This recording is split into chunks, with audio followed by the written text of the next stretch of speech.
Well, when we was growing up, it was hard. The people made fun of you, didn't want you around or whatever. So my mother wouldn't let us talk very much about it till we got older. Then when we got older, hey, I found my people and enjoyed every bit of it.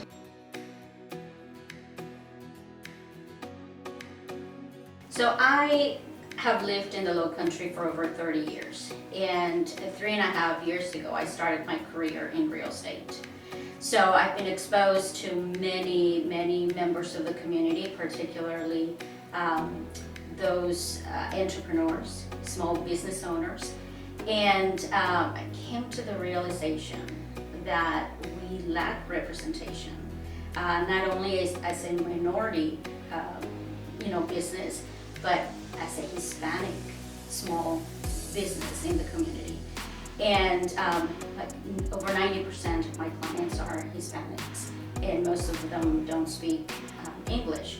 So I got involved in not only the finding their homes and the real estate aspect of it, but the finance aspect of it as well, having to translate. And so I was able to see the need to connect them to resources that are available not only nationally, but in the state and in local organizations that have programs, again, training, perhaps even access to local capital that many of our community members don't know about.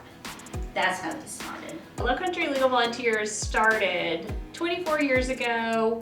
2 women came up with this great idea to have retired attorneys, retired paraprofessionals, and administrative assistants serve the community. There was such a gap for low-income folks that needed free legal services, primarily women that were raising the children of our community.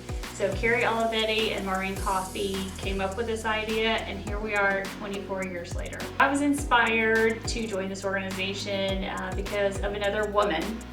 My predecessor, Tiffany Mickelson, was the executive attorney for Low Country Legal Volunteers for many years.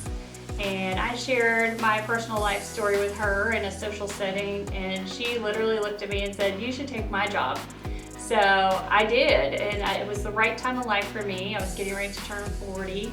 I'd been in private practice, and I realized in my heart that it was time to give back.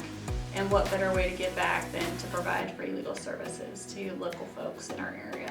It was my friend here. I met him through the powwow. We was doing powwows in Virginia, and I met him there, and his wife was dead, and I was single, so we got together and started he already had the red booth going, and I just joined it, which I do the dancing, let him do the selling, so it worked out great for me because I like my dancing.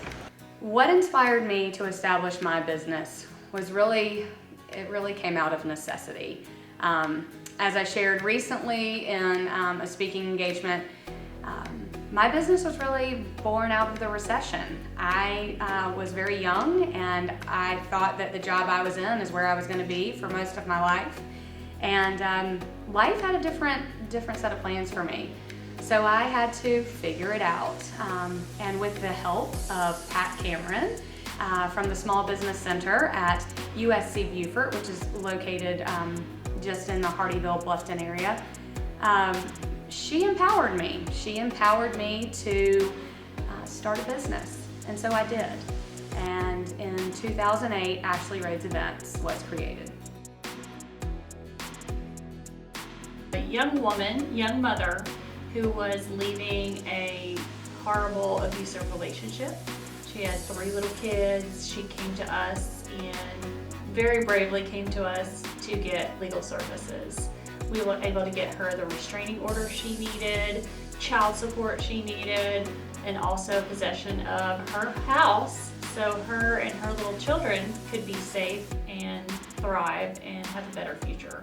Oh, every time we set up, I'm proud. Every time I walk out on the dance floor, I'm proud to know that I'm part of my people, that we can go forth now and not be ashamed or not be afraid, that we can go forth now with freedom. I feel like we got freedom now, that we can do and dance and just give love to our Creator freely like every human being should be able to. I can say that one of our members was quite lost. She knew what her business was.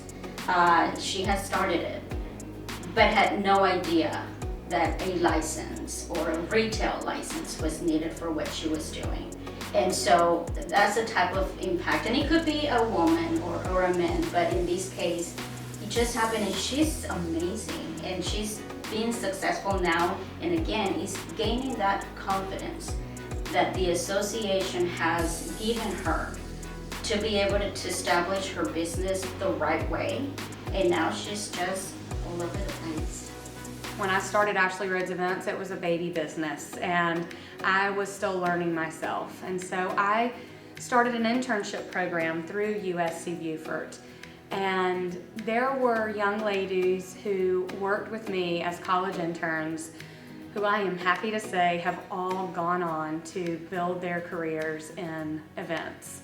One of which is the director of events at Cotton Hall Plantation, and another is director of events in Charlotte, North Carolina.